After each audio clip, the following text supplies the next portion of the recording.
इस वीडियो के अंदर हम करने वाले हैं कुछ वेरी इंपॉर्टेंट सवाल, कुछ वेरी इंपॉर्टेंट क्वेश्चंस जिनको आपको अच्छे से करना है। और आज जो हम चूज़ किए हैं वो कौन सी किए हैं, वो किए हैं हम आपकी यूनिट नंबर 2 और किए हैं आपकी यूनिट नंबर 9। ठीक है, क्योंकि नहीं, ठीक है, क्योंकि अगर आप इसको नहीं पढ़ रहे हो आपको जो है एग्ज़ाम क्लियर करने में थोड़ा बहुत तनक सा जो है आपको दिक्कत आ सकता है। लेकिन अगर आप यूनिट नंबर 2 और यूनिट नंबर 9 को बहुत मजबूत तरीके से तगड़ा होकर तैयारी करते हो तो आपको एग्ज़ाम निकालना मतलब एक खाना खाने के बराबर होगा। मतलब आप दाल चावल देखो रोज़ाना आप खा लेते हो बड़े आराम से, चने चबाना आपके लिए डिफ़िकल्ट हो जाता है क्योंकि उसका जो है प्रारूप वहाँ पर चेंज है। लेकिन जैसे ही आप अपनी पढ़ाई को एक दाल भात के रूप में, अगर नहीं पता है आपको, मतलब राइस एंड क्या बोलते हैं, पल्सेस, इस प्रकार से आप जो है इसको बड़े आराम से खा सकते हो। एग्ज़ाम को जब आपकी मर्जी है सुबह शाम उठते बैठते आप इसको क्रैक कर सकते हो। केवल आपने एक चीज़ करना है, वो क्या है, वो है आपके प्रीवियस ईयर क्वेश्चंस। और उसके पहले अगर कुछ साथियों को नहीं पता है यहाँ पर कि आप भी प्राप्त कर सकते हो यहाँ पर यूजीसी नेट साइकोलॉजी के PYQs, ये पूरे सेशंस तक के कैसे मिलेंगे आपको यहाँ पर, उसके लिए आपने यहाँ पर इस दिए गए नंबर के ऊपर आपने व्हाट्सएप करना है। व्हाट्सएप करने के बाद आपने एक छोटी सी पेमेंट करनी है, जिसके पश्चात आपके सामने सारा का सारा कच्चा चिट्ठा खुल जाएगा।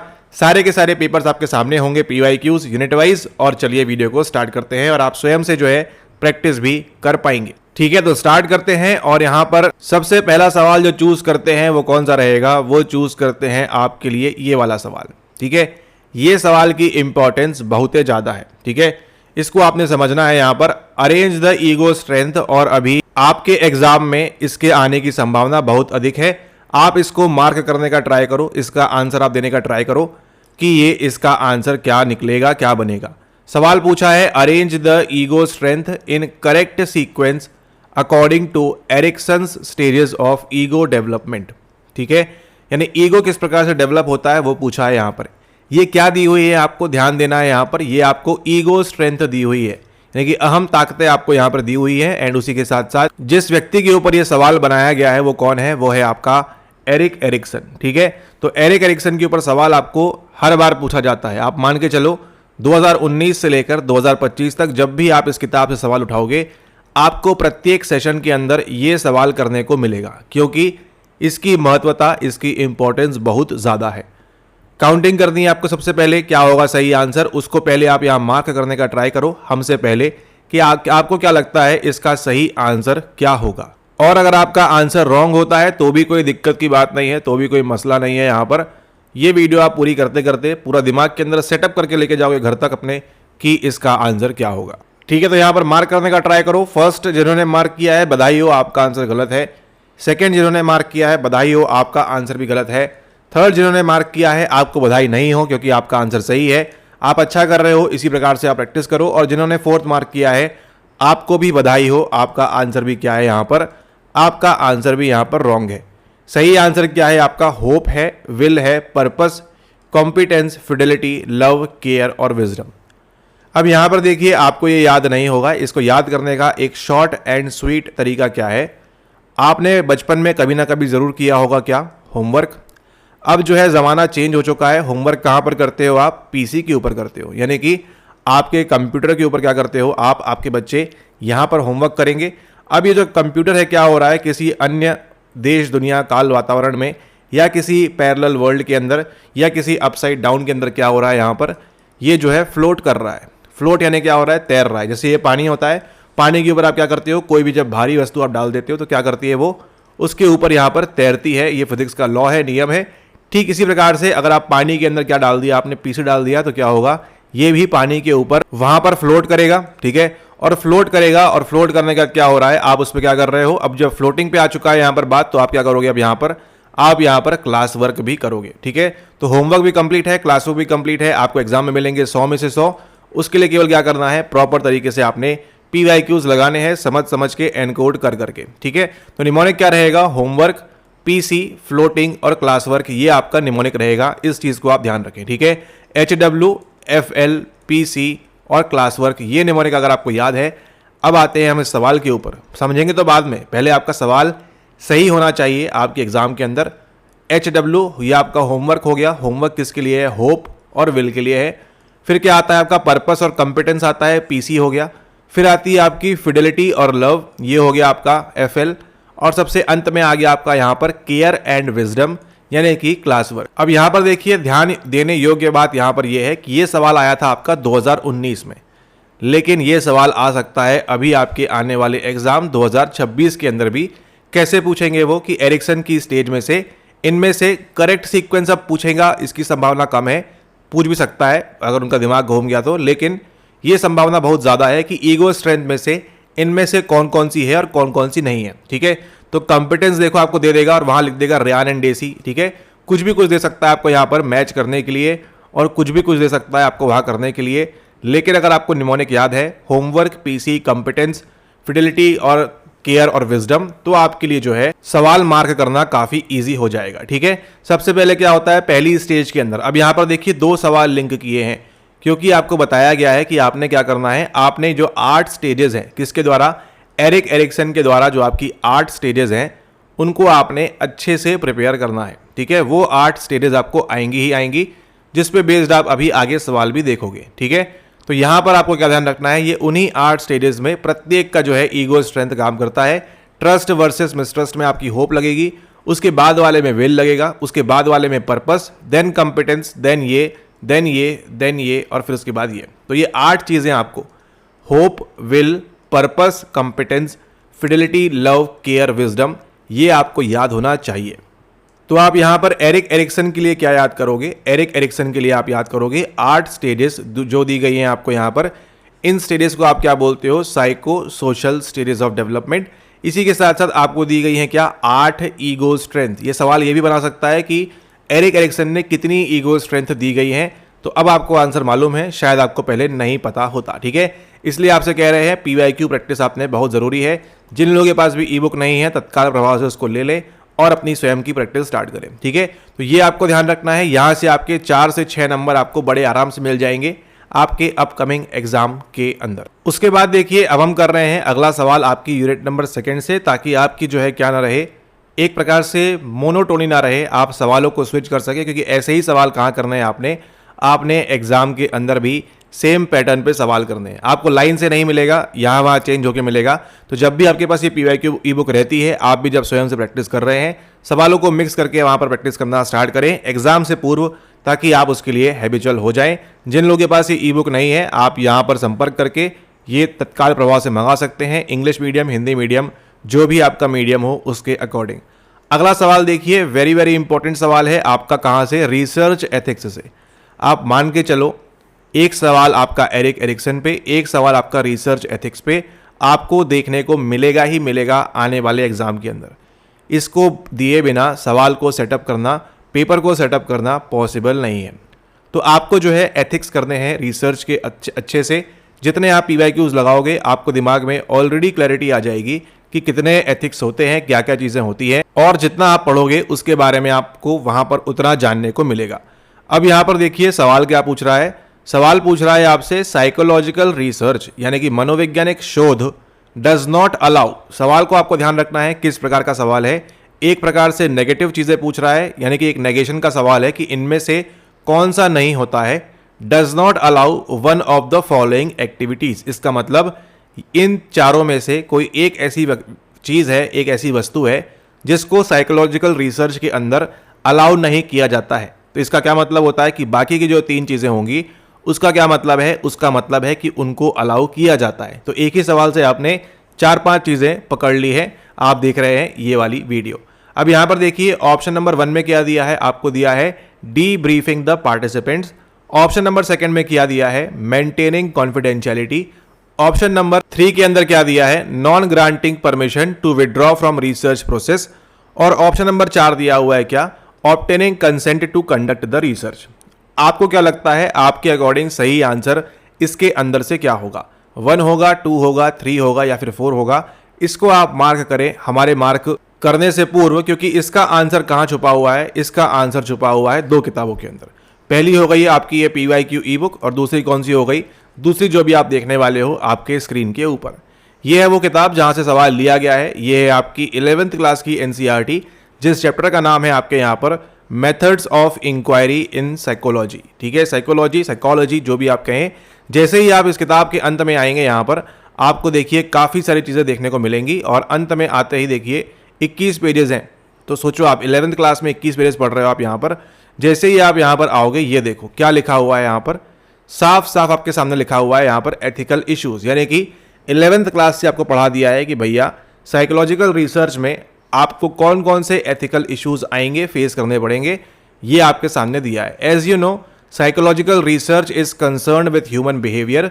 The researcher is expected to follow certain ethics और moral principles while conducting the studies. तो यहां पर आपको क्या करना है, आपको यहां पर थोड़े बहुत जो है आपको एथिक्स का पालन करना है। आप अपनी मर्जी से जो आपकी इच्छा है आप वहां पर वो नहीं कर सकते, ठीक है। अब इसके अंदर कौन कौन से प्रिंसिपल्स हैं उनको यहां पर देखिए। रिस्पेक्ट फॉर पर्सन्स प्राइवेसी, यानी कि जो भी आपके रिसर्च के अंदर आ रहा है उसको क्या करना है, उसकी प्राइवेसी का ख्याल आपको रखना है, ठीक है। पॉइंट नंबर 1 आपका यहां पर ये होता है। अगला कौन सा है, choice to participate in the study. यहां पर क्या दिया है कि अपनी इच्छा से स्टडी के अंदर पार्टिसिपेट कर सकता है, आप उसको जो है यहां पर फोर्स वगैरह नहीं कर सकते। फिर क्या दिया है, अगला दिया है आपके सामने बेनिफिशंस यहां पर, ठीक है। ये क्या होता है, और देखिए दिया हुआ है protecting the participants in the study from any harm, ठीक है। मतलब आप उनको कोई दवाई खिला रहे हो तो उसको आपको क्या करना है, बाद में आपको उसका एंटीडोट भी देना है वहां पर, कि उनको कोई जो है नुकसान ना पहुंच जाए, उनको जो है कोई दिक्कत ना हो जाए, इस चीज को आप यहां पर ध्यान रखें। उसके बाद क्या करना है, आपको जस्टिस देना है और sharing the benefits of research with all participants, यानी कि जो भी बेनिफिट होने वाले हैं आपकी रिसर्च के, उनको क्या करना है, उनको भी आपको यहाँ पर बेनिफिट देना है। तो जैसे ही आप इस किताब से ये सारी चीज़ें पढ़ लोगे, PYQ किताब से आप सवाल लगा लोगे, देखो सब कुछ दिया है। Voluntary participation, sharing the result, debriefing, inform consent, सारा का सारा आपकी आंखों के सामने है। और यहाँ पर देखिए कॉन्फिडेंशियलिटी ऑफ डेटा सोर्स, तो ये सब जो है क्या आते हैं, ये सब जो है आपके किसका पार्ट है, ये सब आपके एथिक्स का पार्ट है, ठीक है। ये सब किसका पार्ट है, आपके एथिक्स का पार्ट है। ये 4-5 आपको बनना ही चाहिए। और देखिए आगे इसी वीडियो के अंदर आप जब करोगे तो क्या होगा, आप सारे के सारे सवाल, जब भी आपको एथिक्स पे सवाल आएगा आपको बड़े आराम से बन जाएगा। डीब्रीफिंग द पार्टिसिपेंट्स, ये देखा हमको करना होता है, उनको बताना होता है कि हम क्यों कर रहे हैं, क्या कर रहे हैं। अगला कौन सा है यहाँ पर, अगला है मेंटेनिंग कॉन्फिडेंशियलिटी। अभी पढ़ा हमने कि जो भी हमारी स्टडी है उसको कैसा रखना है, प्राइवेसी रखनी है, कॉन्फिडेंशियलिटी रखनी है वहाँ पर। उसके बाद देखिए क्या दिया है, non granting permission to withdraw from research process. ये ऑप्शन जो है ये गलत है, ठीक है। Obtaining consent to conduct the research, ये भी प्राप्त करनी होती है हमको, कंसेंट, इच्छा उनकी जो प्राप्त करनी होती है कि हम करें ना करें, ठीक है। आपके साथ ये सब होगा, वो प्राप्त करना है। तो इसके अंदर 1 भी होगा, 2 भी होगा और 4 भी होगा, लेकिन क्या नहीं होगा, आपका ऑप्शन नंबर 3 नॉन ग्रांटिंग नहीं। अगर यहाँ पर ग्रांटिंग होता चारों सही हो जाते, लेकिन चूंकि यहाँ पर क्या लिखा हुआ है, non granting permission to withdraw from research process, मतलब ये वही बात हो गई कि कोई आपकी रिसर्च के अंदर आ गया है और अब आप जो है उसको छोड़ के जाने नहीं दे रहे हो, ठीक है। ऐसा नहीं होता है, जीवन के अंदर भी जहां भी आप जाओगे आपको चीजें छोड़नी पड़ेंगी किसी वक्त पर। तो क्या होता है यहाँ पर, ठीक इसी प्रकार से रिसर्च के अंदर भी आपको जो है क्या करना होता है, non granting permission to withdraw from research process ऐसा अलाउ नहीं करता, ठीक है। इसलिए यहाँ पर सही आंसर कौन सा होगा, आपका ऑप्शन नंबर 3। इसको चाहे तो आप यहाँ पर आंसर की से चेक भी कर सकते हो ऑफिशियल। 6 नंबर के सवाल का क्या आंसर है उसको देख लीजिए। यहाँ पर 6th वाला जो आपका यहाँ पर आंसर होगा उसका आंसर क्या होगा, 6th वाले के आंसर की अगर हम बात करें, 13, 14, 15, देख रहे हो आपके लिए रिसर्च कितनी इंपॉर्टेंट है, रिसर्च के सवाल आपके लिए कितने इंपॉर्टेंट है। 15, 15, 16, 16 सवाल यूनिट नंबर 2 में। 6th का देखो क्या दिया है आंसर आपको यहाँ पर, 6th का दिया है C। 2 किताब से सवाल आपके हमेशा आएंगे, पहली आपकी हो गई NCERT, दूसरी हो गई आपकी ये वाली PYQ ई बुक। जितनी आप प्रैक्टिस करोगे उतना आपके लिए स्कोर करना एग्जाम के अंदर ईजी हो जाएगा। अब आते हैं यूनिट नंबर 9 के अगेन एक और सवाल के ऊपर। Arrange the following from early to later development, पहले से बाद में किस प्रकार से विकास होता है वो सवाल पूछा है। Autonomy, identity, industry, initiative versus guilt कहाँ से लिया हुआ है, जो अभी आपने याद किया था homework, PC, floating, class work, इसी का उल्टा स्वरूप, यानी कि आपकी जो बताई हुई है कि जो 8 स्टेजेस आपको याद करनी है, आपके दिल दिमाग मस्तिष्क में सेटअप होनी चाहिए पूरा का पूरा, आपके एग्जाम से पूर्व वहां से सवाल लिया गया है, ठीक है। तो आपको केवल क्या करना है, अगर आपको ये 8 स्टेजेस रटी होंगी A to Z, तो ही आप इस सवाल को सॉल्व कर पाओगे। बाकी बहुत ही मुश्किल है कि इसको आप जो है सही से कर पाओ। इसको क्या करना पड़ेगा, आपको इन 8 स्टेजेस को आपको रटना पड़ेगा दिमाग के अंदर। और यहाँ पर देखिए ये है वो 8 स्टेजेस जिनको आप याद करेंगे अभी के अभी, ठीक है। अब वक्त आ चुका है कि आप जो है इसको याद करें, डेली आप इसको रिवाइज करें, कौन कौन सी स्टेजेस होती हैं।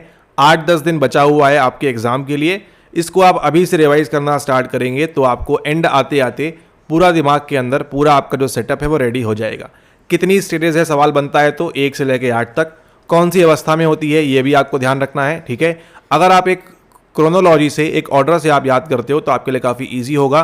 ट्रस्ट वर्सेस मिसट्रस्ट सबसे पहले आएगा, फिर आएगा आपका autonomy versus shame and doubt, फिर आपका इनिशिएटिव वर्सेस गिल्ट, फिर आपकी इंडस्ट्री इन्फीरियरिटी, फिर आपका ये आपको ध्यान रखना है नंबर 4 और 5 तो आपको ध्यान रखना ही है, ठीक है। जैसे आपको अपना नाम और सरनेम आपको ध्यान है, ठीक है, आपको अपना फ़ोन नंबर जैसे ध्यान है एक बार में आप बोलते हो, वैसे ही ये दोनों आपको नंबर 4 और 5 आपको जो है तुरंत याद आने चाहिए, ठीक है। इसको आप तोड़ भी सकते हो, चंकिंग कर सकते हो, पहले 4 याद कर लो फिर अगले 4 याद कर लो, आपके लिए काफ़ी ईजी हो जाएगा। सबसे ज़्यादा सवाल आपको कहाँ देखने मिलेगा, आपको नंबर 4, 5 में आपको देखने मिलेगा, क्योंकि यहीं पर जो है कंफ्यूज करेंगे किसके साथ में, आपको एडोलेसेंस के साथ में, यानी कि किशोर अवस्था के साथ में।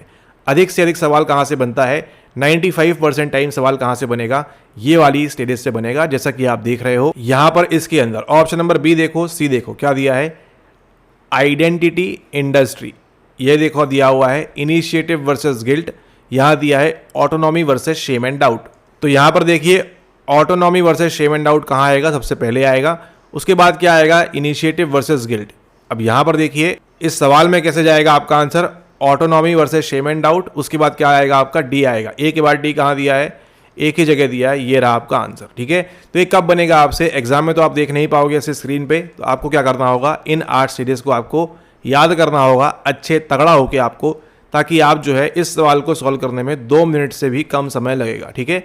और ये बात बिल्कुल ही सत्य है कि एग्जाम में लोग कंफ्यूज होंगे, इस सवाल को जो है गलत मार्क करेंगे और वही लोग जो है क्या होंगे, फेल होने की तरफ आगे बढ़ेंगे, क्योंकि अगर आप इस सवाल को गलत करते हो तो आपकी संभावना पास होने की ना के बराबर हो जाती है। उसके बाद कौन सा आता है देखिए यहाँ पर, इंडस्ट्री वर्सेस इंफीरियोरिटी, फिर आएगा आपका आइडेंटिटी वर्सेस रोल कंफ्यूजन, ये आएगा आपका नंबर 5 में। तो ये आंसर सही है हमारा, ADCB, पहले ये आएगा फिर ये आएगा, फिर क्या आएगा आपका इंडस्ट्री वर्सेस इंफीरियरिटी आएगी, और अंत में क्या आएगा आपका आइडेंटिटी वर्सेस रोल कंफ्यूजन आएगा। मतलब यहाँ पर ये 2 नंबर, ये 3 नंबर, ये 4 नंबर, ये 5 नंबर। पहला नंबर जो नहीं दिया हुआ है वो कौन सा है, वो है आपके ट्रस्ट वर्सेस मिसट्रस्ट का, ठीक है। तो ये ध्यान रखना है, एरिक्सन पे 2 प्रकार के सवाल आपको दिखा दिए हैं, ये सवाल आपके आने वाले एग्जाम में बहुत इंपॉर्टेंस रखेंगे, और ये सवाल आपको इनमें से, इन दोनों में से आपको सवाल एक ना एक पक्का गिराएगा आपके एग्जाम के अंदर, ठीक है। उसी प्रकार से एक सवाल देखा आपने कहाँ से, एक सवाल देखा आपने एथिक्स से। अब हम देखने वाले हैं यहाँ पर यूनिट नंबर 2 का एक और सवाल जो कहाँ से लिया गया है, ये पार्ट है आपके क्वालिटेटिव रिसर्च का। यहाँ पर जो भी आप देख रहे हो इसको आप दिमाग के अंदर सेट कर लो, ये चारों की चारों चीज़ें जो है यहाँ पर वो क्या है, ये पार्ट है किसके, आपके गुणात्मक शोध का, ठीक है। ये आपके क्वांटिटेटिव का नहीं है, इसको आपने ध्यान रखना है, आपकी मात्रात्मक शैली का नहीं है, ये केवल किसका है, केवल और केवल, ओनली एंड ओनली, ये है आपके किसका, आपकी क्वालिटेटिव रिसर्च का ये पार्ट है यहाँ पर, ठीक है। तो इस चीज़ को आप यहाँ पर ध्यान रखें, और ये सवाल जो है जब आप लगाएंगे सवाल इस किताब के अंदर, आपको ये वाले प्रीवियस ईयर क्वेश्चन बेस्ड सवाल काफ़ी ज़्यादा मिलते हैं, और आपने जो है इनकी काफ़ी बार प्रैक्टिस भी करनी है, ठीक है, क्योंकि ये आएगा ही आएगा। एथिक्स पे एक सवाल गारंटीड है, क्वालिटेटिव रिसर्च पे एक सवाल गारंटीड है, और आपके सामने जो 3-4 चीज़ें लिखी हुई है छोटी मोटी, इनको भी आपको दिमाग के अंदर अच्छे से सेट करके जाना है, ठीक है। ओके, अब यहाँ पर देखिए, जैसे ही देखा आपने एथनोग्राफी, थोड़ा बड़ा कर देते हैं इसको यहाँ पर, जैसे ही आपने देखा एथनोग्राफी, आपके दिमाग में क्या कूदेगा, आपके दिमाग में कूदेगा कि एथनोग्राफी जो है वो क्या बात करती है, वो बात करती है हमेशा आपके पूरे जीवन में आप जिंदा रहो ना रहो, किसकी बात करेगा, वो बात करेगा कल्चर की, वो बात करेगा कल्चरल इमर्शन की, और वो बात करेगा दूसरे के घर पे जाके रहने की और उनके साथ स्टडी करने की, ठीक है। तो एथनोग्राफी क्या होती है, एथनोग्राफी यहाँ पर ये होती है कि दिल्ली का कोई व्यक्ति कहाँ जा रहा है, वो जा रहा है अंडमान एंड निकोबार आइलैंड में, ठीक है, या फिर वो जा रहा है भूटान में, या फिर वो जा रहा है नेपाल में, या फिर वो जा रहा है चाइना में, और वहाँ के लोगों के साथ घुल मिल के जो स्टडी कर रहा है वो किसका पार्ट होगा, और यहाँ पर रिपोर्ट करेगा आके, वो किसका पार्ट होगा, वो होगा आपके एथनोग्राफी का पार्ट। एथनो का मतलब क्या होता है, एथनिक, कभी सुना होगा आपने एथनिक ड्रेसेस, ठीक है, एथनिक ड्रेस कंपटीशन, इसका मतलब जो आपके परिधान है, जो आपकी ड्रेसेस हैं वो कैसी हैं, एथनिक होनी चाहिए, किसी कल्चर पर्टिकुलर को रिप्रेजेंट करनी चाहिए, ठीक है। तो एथनिसिटी सुना होगा आपने, कौन सी एथनिसिटी है आपकी, इस प्रकार की जो चीज़ें हैं, कौन से कल्चर से आप बिलोंग करते हैं, ठीक है। तो वहां से लिया गया है, उस एथनिक से बना है आपका एथनो, और उस एथनो के बाद जैसे ही उसमें हमने क्या लगा दी, यहाँ पर ग्राफी लगा दी, आपकी स्टडी स्टार्ट हो जाएगी। तो एथनोग्राफी क्या बोलती है? एथनोग्राफी बोलती है स्टडिंग इंटैक्ट कल्चरल ग्रुप। केवल आपको कल्चर पकड़ना है, group in national setting, international setting, ये तो अलग बात है, कुछ भी हो सकता है यहाँ पर, इसकी चिंता ना करें। चिंता किसकी करें कि आपको कल्चर मिलना चाहिए। जहां भी कल्चर आएगा डी के साथ 2 मार्क होगा ही होगा, चाहे दुनिया यहाँ की वहाँ हो जाए, आंसर यही रहेगा। अब यहाँ पर देखिए 2 ऑप्शन में आपको दिया हुआ है, 2 ऑप्शन में दिया है, इसके अंदर भी दिया है, इसके अंदर भी दिया है। अब यहाँ पर देखिए अगला क्या है, अगला है आपकी है grounded theory. Third automatic match है, ये भी वेरी वेरी आईएमपी है। क्या करना है इसके अंदर? Deriving a general abstract theory through views of participant, यानी कि आप क्या करते हो, थ्योरी को बिल्डअप करते हो, कैसे चीज़ों को ग्राउंड से उठाकर इकट्ठा करके उन पे बेस्ड आप यहाँ पर थ्योरी पुटअप करते हो। अब बची है कहानी किसके बीच में? अब बची है कहानी 2 लोगों के बीच में। एक है आपकी फिनोमेनोलॉजिकल अप्रोच या फिर रिसर्च, और आपकी जो है यहाँ पर क्या है, आपकी है यहाँ पर नरेटिव रिसर्च। नरेटिव का मतलब क्या होता है? किसी चीज़ को नरेट करना, किसी चीज़ को बताना, ठीक है। और फिनोमेनोलॉजी का मतलब क्या है? एक वर्ड ध्यान रखना है आपको, वो क्या है? वो है आपके लिव्ड एक्सपीरियंसेस। आपने क्या एक्सपीरियंस किया जीवन में, लिव्ड एक्सपीरियंसेस, वो कहाँ मैच होंगे? वो मैच होंगे आपकी फिनोमेनोलॉजिकल रिसर्च के साथ में। तो जैसे ही आपको मालूम पड़ा लिव्ड एक्सपीरियंसेस, एनटीए आपको ऐसा ही कीवर्ड देगा। अब ये कीवर्ड कहाँ से निकला है? प्रैक्टिस से निकला है, इस ई बुक किताब से। जितना आप प्रैक्टिस करोगे समझ में आएगा, अच्छा ये थीम सेटअप है, यहाँ से करना है आपने, ठीक है। और उसी के साथ साथ कहाँ से आया है? ये आया है आपके गोल्ड PYQ प्रोग्राम से, जहाँ पर हम आप देखते हो सारी वीडियो सॉल्व हमारे साथ में, ठीक है। एनीवेज, तो यहाँ पर देखो क्या लिखा है, इस लाइन के अंदर देखो क्या लिखा हुआ है, लिव्ड एक्सपीरियंसेस लिखा हुआ है। इसका मतलब इन चारों में से केवल एक ही चीज़ है जो बात करता है लिव्ड एक्सपीरियंसेस के बारे में। अब उसका मतलब क्या होता है क्या नहीं, उससे मतलब नहीं है। आपको एग्जाम के अंदर 2 नंबर लाने हैं, उसके बाद कभी भी आप इसकी तरफ देखने भी नहीं वाले हो, ठीक है। तो बी के साथ क्या जाएगा? बी के साथ जाएगा आपका यहाँ पर 4 लिव्ड एक्सपीरियंसेस, और ये क्या हो जाएगा आपका? ये आपका सही आंसर हो जाएगा, ऑप्शन नंबर 4 यहाँ पर। ये रहे आपके 2 इजी मार्क्स।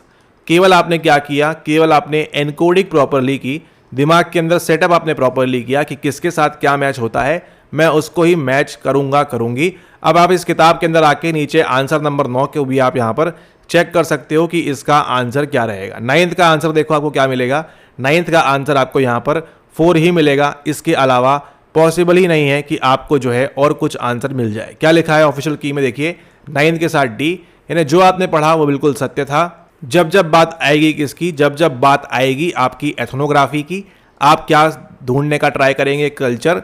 जब जब बात आएगी आपकी फिनोमेनोलॉजी की, आप क्या क्या ढूंढने का ट्राई करेंगे? Lived experiences. और जब जब बात आएगी किसकी? आपकी नरेटिव की, तो क्या होगा वहां पर? उसको अभी हम यहां पर देखते हैं इस वाले सवाल के अंदर फिर से, ठीक है। यहां पर देखिए पहला बचा हुआ है हमारा नरेटिव रिसर्च, वहां पर क्या है और अब आपको दिखाएंगे।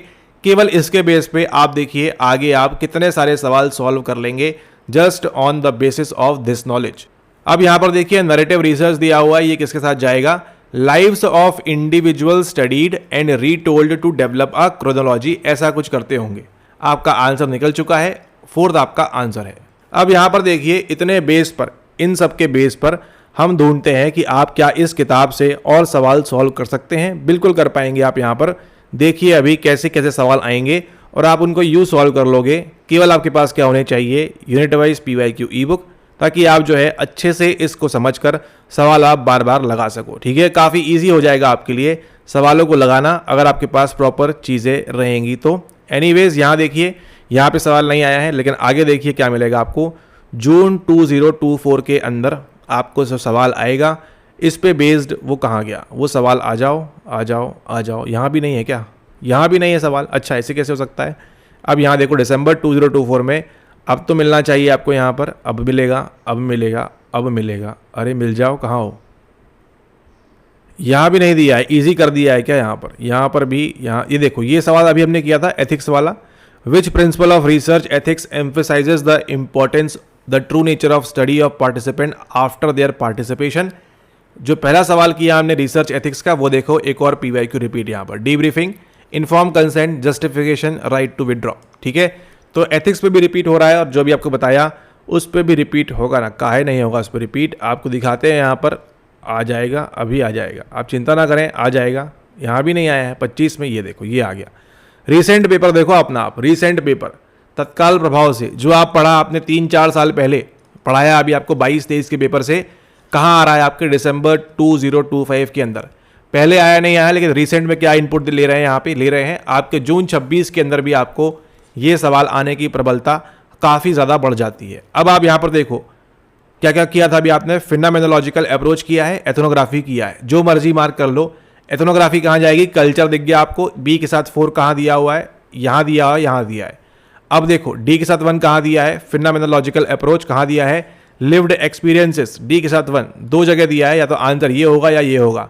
अब कहानी किसकी है, बायोग्राफिकल रिसर्च के बारे में है और आपकी ग्राउंडेड थ्योरी के बारे में है। अब यहाँ पर देखिए क्या किया है, अब एनटीए को पता चल चुका है कि जो है बच्चे जो है वीडियोस देख रहे हैं साइको प्रोफेसर की और जो है पीवाईक्यूज लगाकर बैठ रहे हैं, तो क्या किया उन्होंने, देखो 2 जगह आपको सेम चीज़ दे दी कि अब लगाओ। लेकिन बच्चे जो हैं काफ़ी स्मार्ट हैं, अगर आप देखोगे यहाँ पर बायोग्राफिकल रिसर्च किसके साथ जाएगा, आपकी रेट्रोस्पेक्टिव स्टडीज़ के साथ जाएगा। क्यों, इसका आंसर भी कहाँ छुपा हुआ है, इसका आंसर भी आपका छुपा हुआ है दिसंबर 23 में। दिसंबर 2023 में आपको सेम चीज़ पूछी गई है, biographical research is also called as retrospective studies, ऐसी एक लाइन थी, स्टेटमेंट था।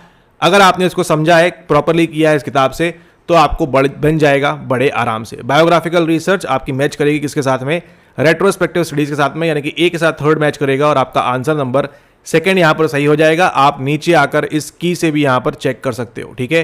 की में जैसे ही आप आओगे आपको जो है आंसर मिलेगा, यहाँ पर फर्स्ट का क्या मिलेगा आपको आंसर, फर्स्ट का मिलेगा बी, ठीक है।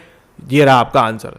तो देखो कितना जल्दी आपने सॉल्व कर लिया। अगर आपको एथनोग्राफी पता है, फिनोमेनोलॉजिकल रिसर्च पता है, और अब क्या पता है आपको, बायोग्राफिकल रिसर्च भी आपको पता है, यानी कि रेट्रोस्पेक्टिव स्टडीज की बात करता है। और आपको दिखाते हैं यहाँ पर दिसंबर 2023 का पेपर जहाँ से सवाल लिया गया है, और इसलिए आपको बोलते हैं कि आपने क्या करना है, आपने प्रॉपरली जो है पीवाईक्यूज लगाना है, ठीक है। क्योंकि ये सवाल कहाँ से ले रहे हैं, ये देखो सारे के सारे सवाल आपके जो बन रहे हैं ओनली एंड ओनली आपके पीवाईक्यू से बनते हैं और कहीं से नहीं। What is true about retrospective studies पूछा है, ये लाइन देखो, biographical research is a good example of retrospective study.